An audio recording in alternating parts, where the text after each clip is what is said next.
al señor Jorge Lotero, investigador y consultor de desarrollo regional. Él es economista de la Universidad de Antioquia, con estudios de posgrado en la Escuela de Altos Estudios en Ciencias Sociales, París, Francia, exdecano de la Facultad de Ciencias Económicas de la Universidad de Antioquia, exdirector del Centro de Investigaciones Económicas de la Universidad de Antioquia, profesor e investigador en temas de desarrollo regional en las universidades de Antioquia y de AFIT, coordinador del Grupo de Estudios Regionales, Facultad de Economía, Universidad de Antioquia. Su conferencia se llama Tejidos y vínculos rurales urbanos en Antioquia. Bienvenido, Jorge. Bueno, buenas tardes. Mi charla de hoy o mi presentación va a versar sobre lo que se puede denominar en Antioquia los tejidos urbanos rurales en un territorio fragmentado y desigual. Lo titulé de esta manera la presentación porque de cierta manera me parece que en la mañana hubo unas visiones un poco más optimistas, ¿sí? Creo que trataré de ser más realista, ¿sí? De todas maneras siempre hay que pensar que el gobierno siempre es optimista, los académicos somos casi siempre pesimistas, pero de todas maneras también voy a tratar de mostrar al final que no todo puede ser tan realista y tan pesimista, sino que puede haber opciones, y dentro de esas opciones me parece que rescatar a Hirschman nos ayuda un poco a pensar y a actuar en tejidos, en la construcción de tejidos territoriales. Bueno,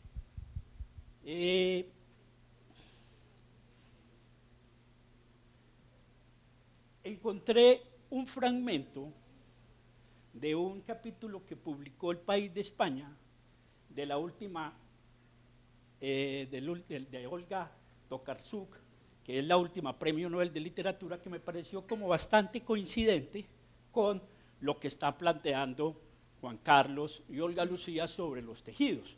Y sobre todo porque el asunto de tejer, como dice allí, es un asunto, es un arte, ¿sí?, de pueblos asentados. Y si uno mira Antioquia, históricamente, se dará cuenta que fue de pueblos asentados la arriería, la creación de un banco en Jericó hace muchos años, ¿sí? Creo que fue el primer banco que se creó en Antioquia, y otra serie de, digámoslo así, de tejidos que se fueron generando en términos de tejidos económicos, tejidos comerciales, etcétera, etcétera. Entonces me pareció que es hora también de ver cuáles son las posibilidades reales que tenemos de tejer, actividades, de tejer relaciones, de tejer instituciones, ¿sí?, de tejer gobernanzas y de tejer desde el punto de vista cultural, de tal manera de que esto nos permita poder identificar también algún tipo de políticas mucho más concretas, no tanto arriba abajo, sino de abajo arriba. En general uno puede partir, y esto no es nada nuevo, de que el desarrollo territorial es un producto de ¿qué? De una interacción, es decir, de un tejido, de un vínculo, ¿sí?, de una interdependencia que es espacial, ¿sí?, una interdependencia que es económica, es social y también institucional, y que el desarrollo es un producto que puede denominarse dependiente de la trayectoria. Esta mañana Saúl Pineda hizo alusión al término dependiente de la trayectoria, porque además de estar condicionado por la historia, ¿sí?, lo va a hacer por las instituciones, por la calidad de las instituciones y de la geografía. Y cuando hablamos de la geografía, si bien es una variable importante, no es que estemos condenados por la geografía. La única manera de vencer la geografía es a través de muy buenas instituciones. Entonces, si ponemos todos estos elementos a funcionar en el entorno, en el departamento de Antioquia, nos vamos a dar cuenta que, por ejemplo, asuntos como lo de las instituciones, tanto formales como informales, formales que tienen que ver con la integración del territorio por el Estado, es decir, el Estado conquista el territorio, en Colombia no ha conquistado el territorio. El Estado dota de bienes y servicios públicos a la población de tal manera de legitimarse en esos territorios y con esas poblaciones. Y a su vez también mejora o contribuye a mejorar las capacidades humanas. Y desde el punto de vista informal, son muy importantes en la construcción de capital social las convenciones y a su vez también esos asuntos que tienen que ver con la confianza y con la cooperación. Asuntos que, como lo mostraron esta mañana los historiadores, era muy claro en Antioquia en la época de la arriería. Solo se respetaba la palabra. No existían contratos escritos, eran contratos totalmente informales que funcionaban con una convención. La convención que establecían entre quien contrataba el transporte de la mercancía y quien lo ejecutaba. Y eso, digámoslo así, funcionó durante muchos años, en un periodo en el cual las vías de Antioquia no estaban, digámoslo así, no se habían desarrollado lo suficiente.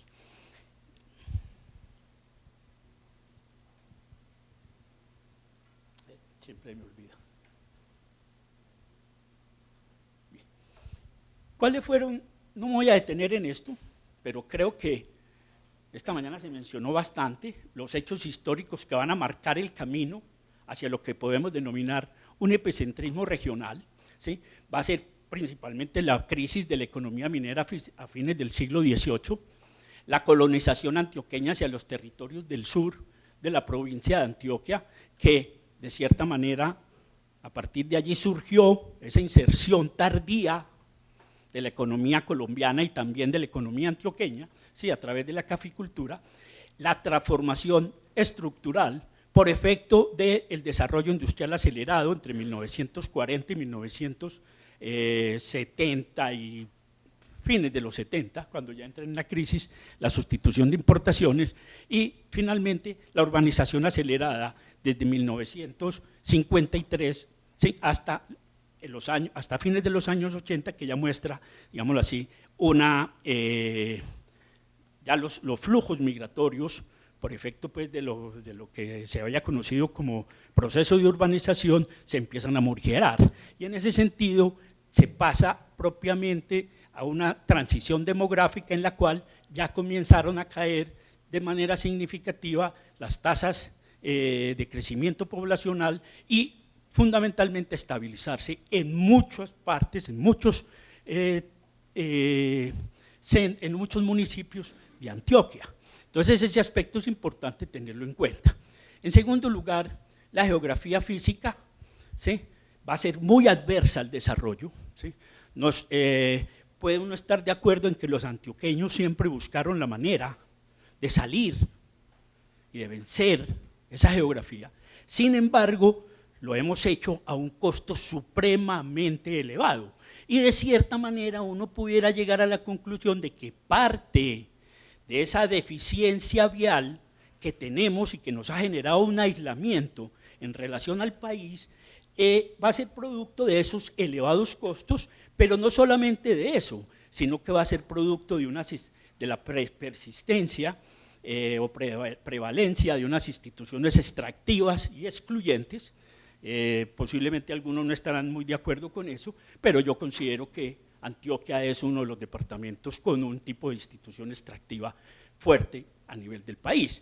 En segundo lugar, el asunto tenemos un problema de fallas institucionales y de gobierno creado por la Constitución del año 91, en la medida en que la descentralización, mediante la implementación del modelo del principal y el agente, que delegaba algunas funciones a cargo de los municipios, va a contribuir a atomizar enormemente el territorio antioqueño, y mucho más en una situación de una geografía adversa y mucho más con unas características, digámoslo así, ya condicionadas por la historia.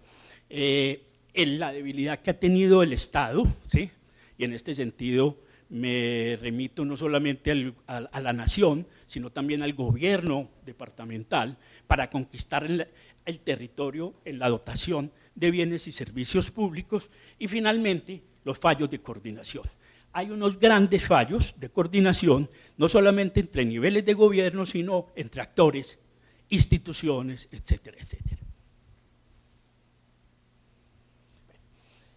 En este mapa,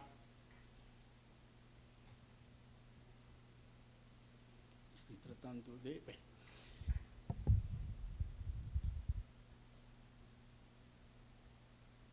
no me funciona el señalador. ¿Cómo? No, no, es el señalador. Sí.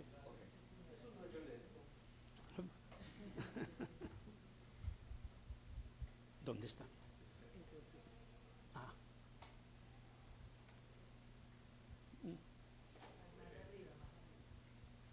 Sí.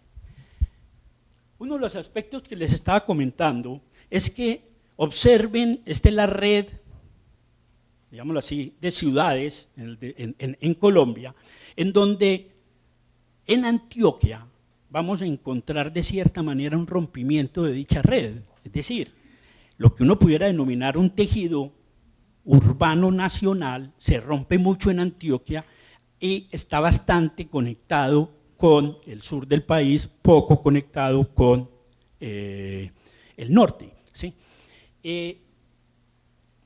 Esto se ve más claro en este mapa donde aparece la red regional de ciudades o de centros urbanos, en donde obviamente no solo Medellín, ni solo el Valle de Aburrá, es el que está concentrando absolutamente la riqueza de la región, sino que va a ser una región mucho más grande, es una región cercana a los 40 municipios, en donde la manera, en mi opinión, puede ser muy atrevido de mi parte decirlo, pero a la manera en la cual, mediante la cual los antioqueños encontraron para vencer el territorio fue concentrarse en esta área, concentrar los negocios, convertirlo en plataforma para el resto del país, concentrar la población y de cierta manera trabajar el territorio con lo que ahora actualmente encontramos.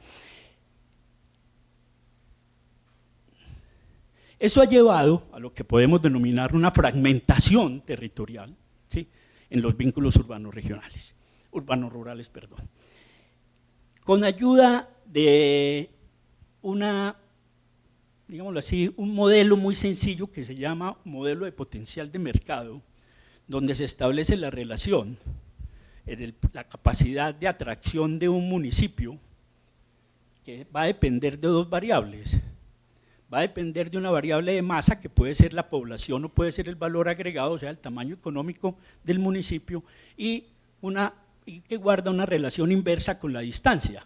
A mayor distancia va perdiendo el poder de atracción, a menos distancia gana el poder de atracción. Si sumamos esas dos variables, digámoslo así, más que sumar, si las ponemos en relación, obviamente el poder de atracción va a ser muy fuerte.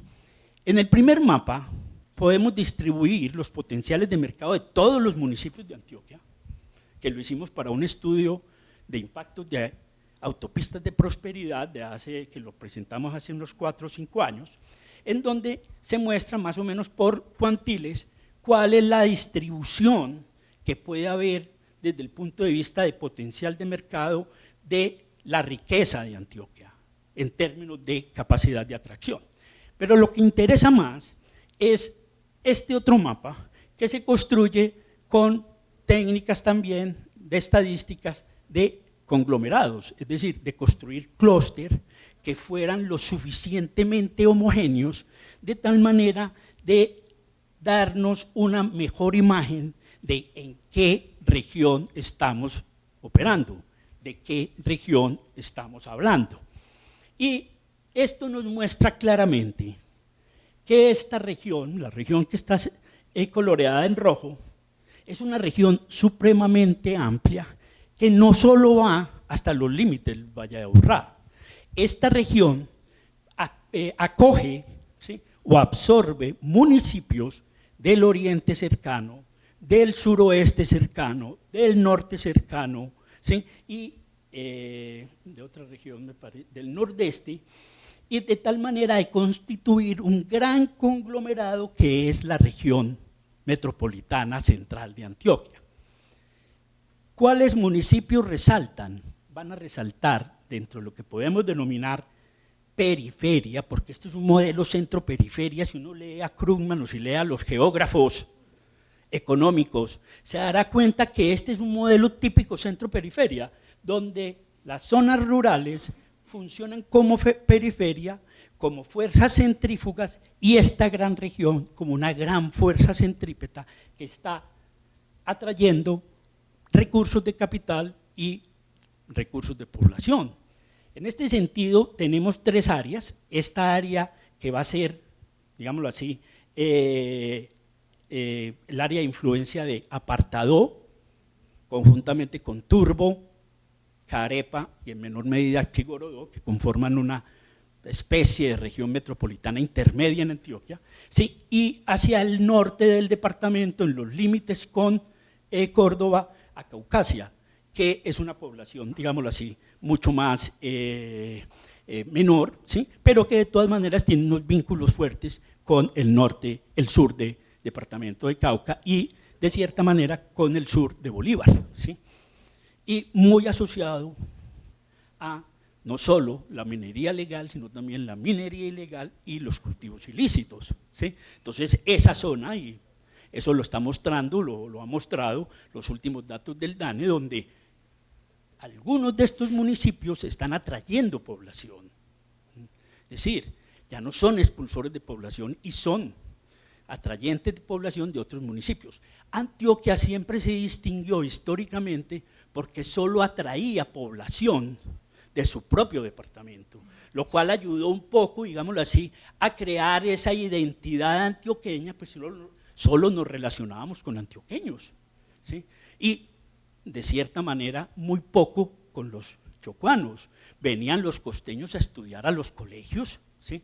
Los hijos ricos de los costeños estudiaban en los colegios ricos de Medellín, pero realmente nunca fue una región que pudiéramos decir multicultural desde el punto de vista nacional, ¿sí? Como lo pudo haber, ni Medellín tampoco lo fue, como lo fueron Cali, como lo fue Bogotá, ¿sí? Y como lo fueron otras ciudades del país. En ese sentido, entonces, siempre, digámoslo así, nos refugiamos en nosotros mismos y de cierta manera ese fue, en mi opinión, la respuesta al aislamiento, ¿sí? Que tenía la región en particular respecto al resto del país.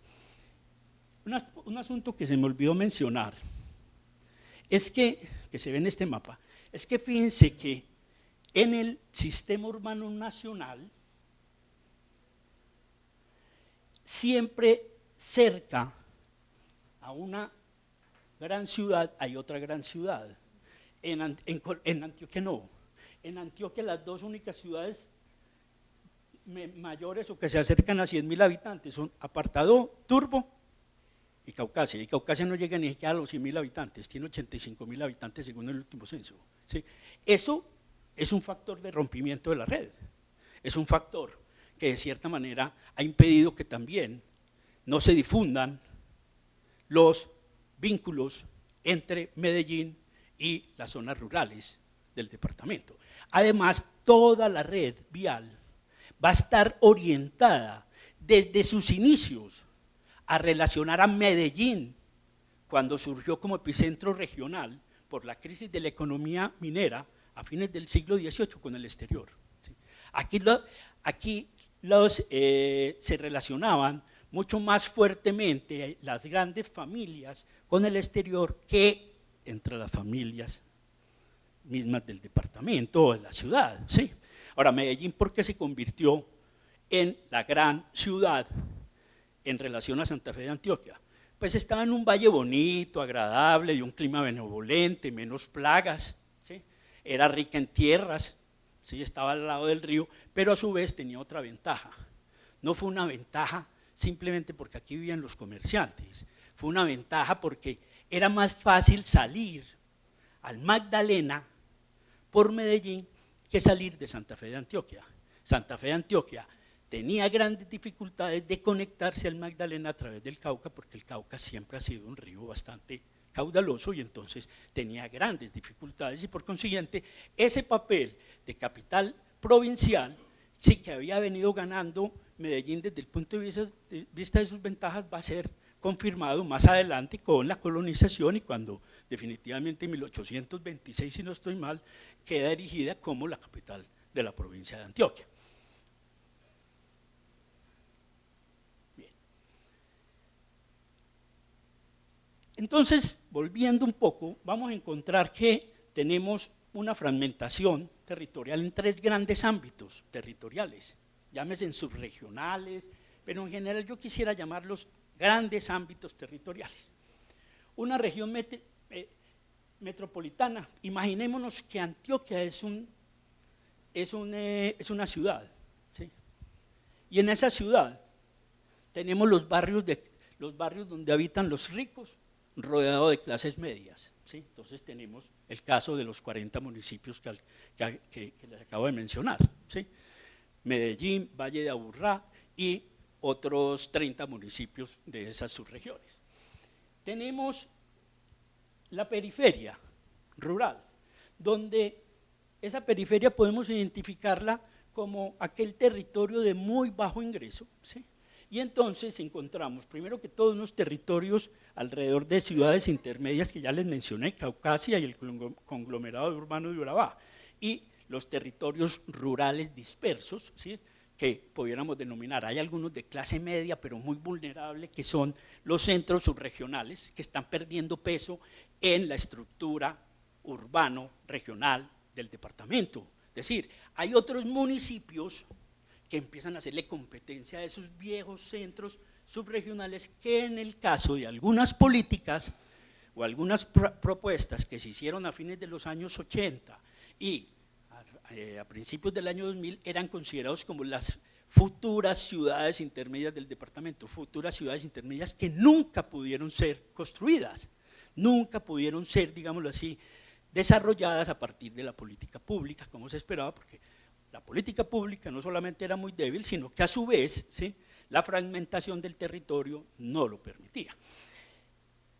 Y este es el otro asunto que se me olvidó mencionar, es que estas ciudades intermedias de Caucasia, el conglomerado urbano de Urabá, ¿sí?, son clases medias rodeadas de pobres, rodeadas de barrios pobres, ¿sí? Entonces, claro, tienen que buscarse otra manera de subsistir en un entorno un poco agreste y difícil. ¿Cómo lo hace el conglomerado de Urabá? Lo hace de una manera articulándose y es básicamente a través del mercado externo. Próximamente lo va a hacer a través de los puertos, que va a reforzar ese papel, ¿sí?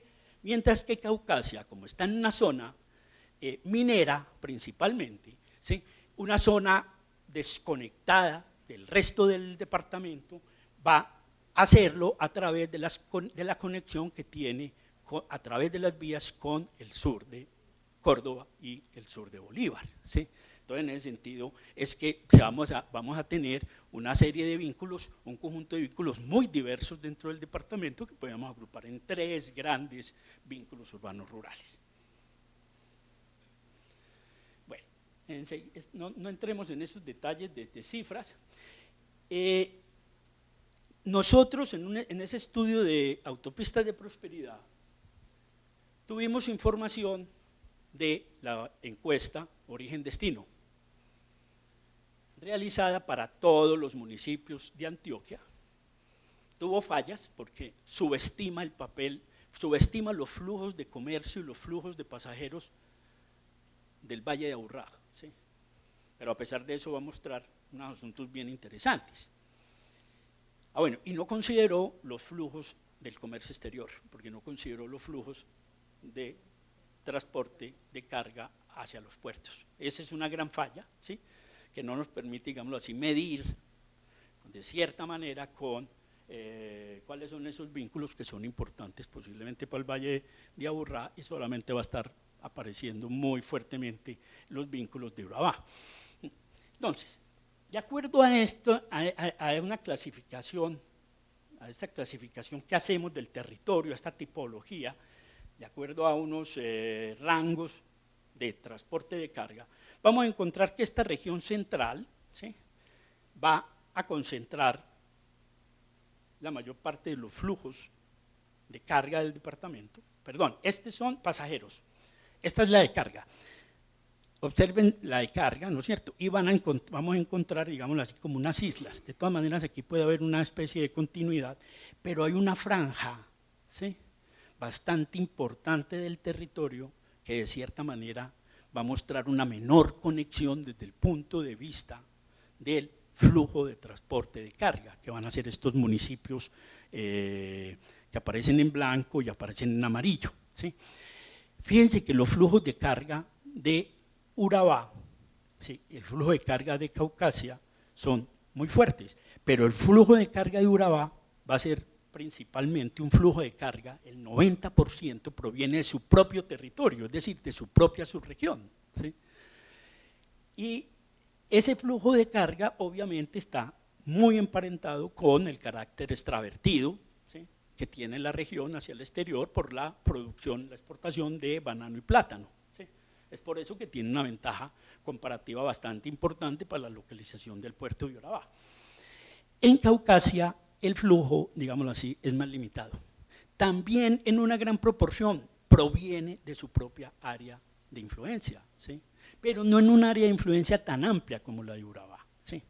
Finalmente, en esta otra región, en la región del Magdalena, donde se están desarrollando, donde se está explotando petróleo, donde está la empresa de cementos, Cementos Nare, ¿sí?, es también un importante flujo de carga dentro de lo que pudiéramos denominar la periferia más lejana, ¿sí?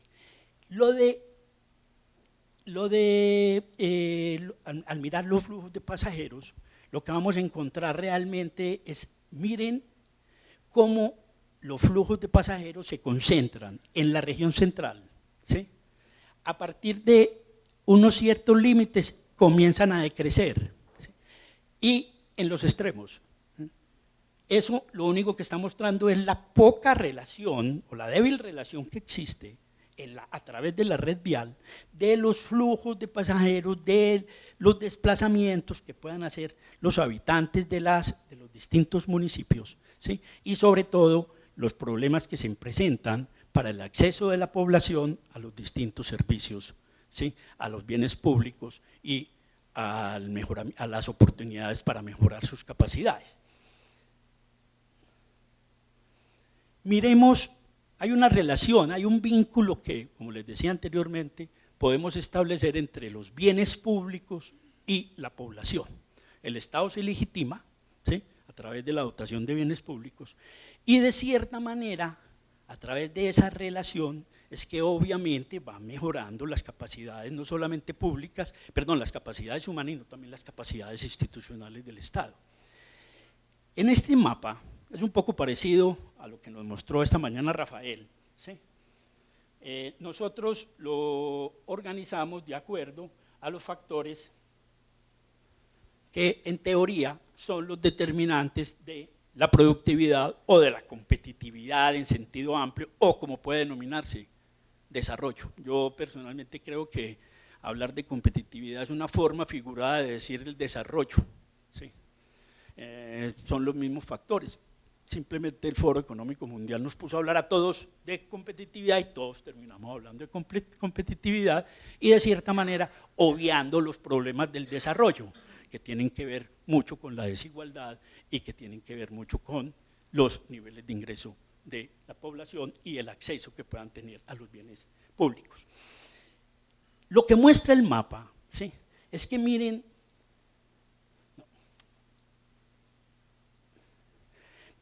que estas áreas, esta área coloreada en verde, ¿sí?, es donde se aloja lo principal de la población en términos numéricos, ¿sí?, de porcentaje, el mayor porcentaje de población. Esta mañana decían que era el 65%.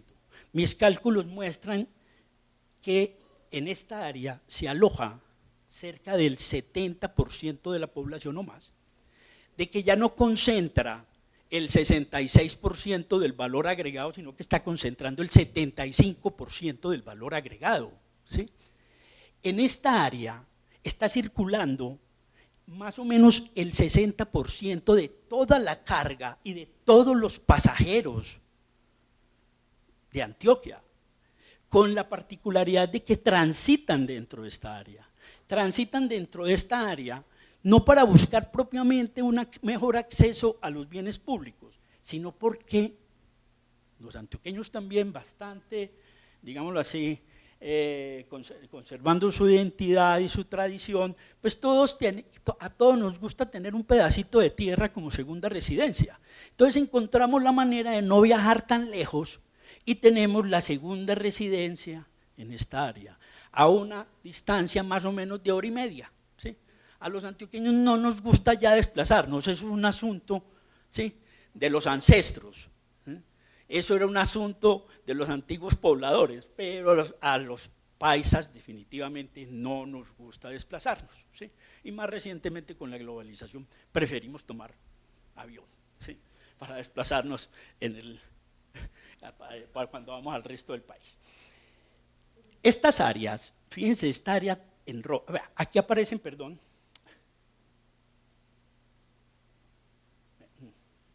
bueno, aquí aparecen las áreas en verde, que ahí es donde está el conglomerado, ¿sí?, de Urabá y Caucasia, aparecen resaltadas. Y hacia la frontera con Santander y Boyacá van a estar resaltadas también de manera importante, digámoslo así, son como las clases medias dentro del territorio antioqueño, ¿sí?, algunos municipios del Magdalena Medio, los que ya viven propiamente de la minería del petróleo y de otras actividades, y donde se constituye un pequeño conmutin, ¿sí?, laboral entre Yondó y Barrancabermeja. ¿Por qué se desplaza la gente en esta área? Básicamente, el flujo laboral, ¿sí?, los flujos laborales entre el Valle de Aburrá y Medellín, con el resto de municipios satélites, digámoslo así, ¿sí?, más cercanos, Amagá en el suroeste, Fredonia, Santa Bárbara, Montebello, ¿sí?, en el oriente lo que llamamos el Valle de San Nicolás, ¿sí?, en el norte donde está situado el gran clúster, digámoslo así, lácteo del departamento, que es en los primeros 5 o 6 municipios más cercanos a Medellín, etcétera. Aquí nos desplazamos también por primera y segunda residencia. Ya esta zona fue también conquistada, ¿sí?, como zona de primera residencia, y ya hay una combinación, y la tendencia es que mucha población termine trasladándose allá. Entonces, esa es la población que circula en esta área, ¿sí? Cuando vamos alejando de esta área, todo esto va decreciendo. Y van decreciendo los bienes públicos, y van decreciendo las capacidades. Y la relación, ¿sí?, en la pobreza del área metropolitana, o de esa región metropolitana, de ese gran grupo, ¿sí?, y el grupo de los más pobres, más o menos es 7 veces más, es pobre un habitante de esta zona que un habitante del área metropolitana, lo cual le muestra, o nos está mostrando, que hay una población de estos municipios presos en trampas de pobreza, ¿sí?, con los cuales, ¿sí?, poco les llega al Estado, ¿sí?, y me refiero al Estado en sus diferentes niveles. ¿Cómo entonces caracterizar esos vínculos?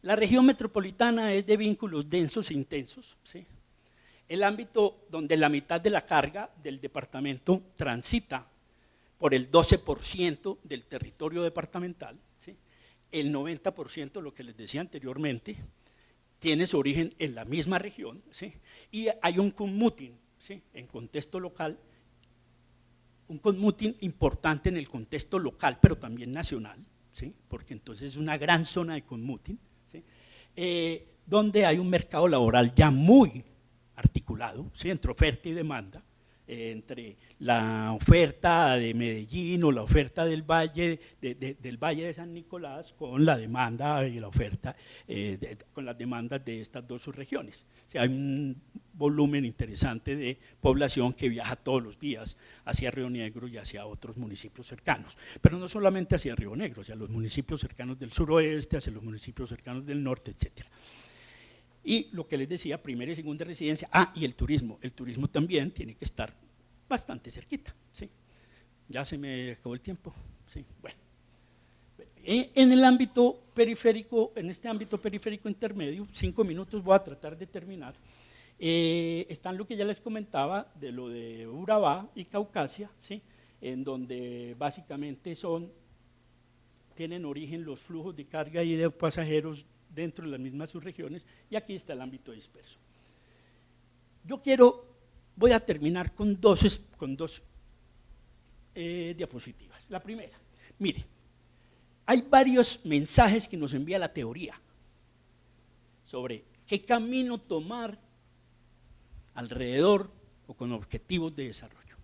La geografía física nos dice, es bastante pesimista, nos dice no hay nada que hacer con esas zonas rurales, están condenados por la naturaleza, entonces dejémoslo saber si esa población migra, ¿sí? Y busca mejores oportunidades, ¿sí? Acercándose a los centros de mayor tamaño. La geografía económica nos va a decir, de todas maneras hay fuerzas centrífugas en el centro, ¿sí?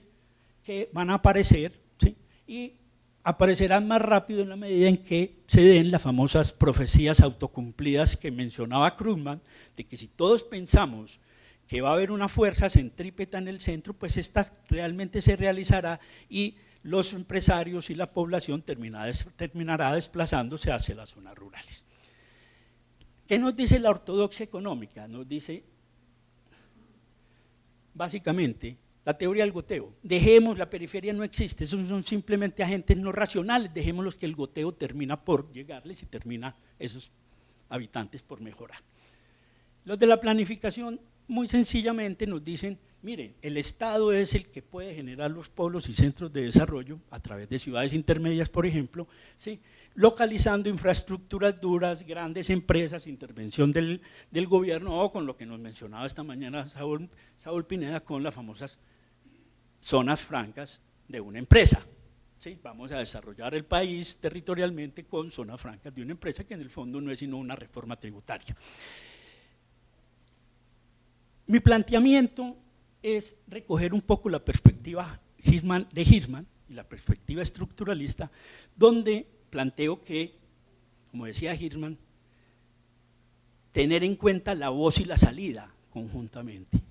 Es decir, darle voz a las comunidades locales, a los habitantes de esas regiones, porque las regiones existen, todavía siguen tejiendo y todavía son pueblos asentados, como nos lo dice en nuestro fragmento que les puse al principio de la intervención, en donde hay que construir propuestas de abajo arriba, ¿sí? Y no solo propuestas multinivel, sino propuestas multiactor, propuestas horizontales, no propuestas verticales, que así es como se ha organizado el gobierno, el Estado, nación, departamento, municipio. No, aquí es horizontales, también combinadas obviamente con el nivel multinivel.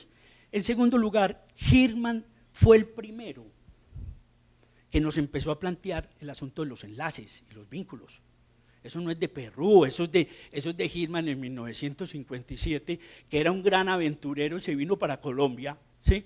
Y parte de su gran obra sobre el desarrollo, la estrategia del desarrollo económico es basado en Colombia, ¿sí? Y empezó a plantear el asunto de los enlaces. Y un enlace puede ser, por decirlo de una manera sencilla, cualquier cosa.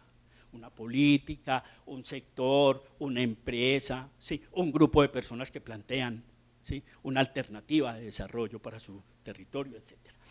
Y en tercer lugar, una lectura del territorio. Para saber qué hay en el territorio hay que hacer una lectura distinta, porque desde Medellín, desde esa gran región metropolitana, no nos damos cuenta qué hay dentro del territorio. Y en el territorio va a haber muchos elementos, en mi opinión, oportunidades como la que nos plantea el posconflicto con los actores, en los famosos involucrados en los planes para los excombatientes. En este momento se me olvida. Hay unas iniciales señales de que hay una recomposición y una reorientación de los flujos migratorios dentro de zonas rurales. La creación de las provincias me parece un paso muy adelante, ¿sí? que puede ser una gran oportunidad de obtener, de tejer gobernanza institucional, ¿sí? No quedarnos solo en la planificación, sino cómo empezamos a tejer a partir de allí. Va a haber un mejoramiento de la red vial con las autopistas de prosperidad y finalmente las agendas, ¿sí? Grandes organizaciones como las que allí le estamos como las que planteaban esta mañana Juan Carlos, Confama, ProAntioquia, la Cámara de Comercio de Medellín, ONGs, cooperación internacional que realizan programas de desarrollo, las áreas rurales están en su agenda. Todo este menú de oportunidades hay que aprovecharlo para volverlo políticas públicas y de cierta manera de darle un impulso a esos territorios, posiblemente un impulso que represente, como lo decía Rosestein Rodán hace también más de 50 años, el gran impulso inicial para todas esas áreas apartadas y lejanas del centro. Muchas gracias.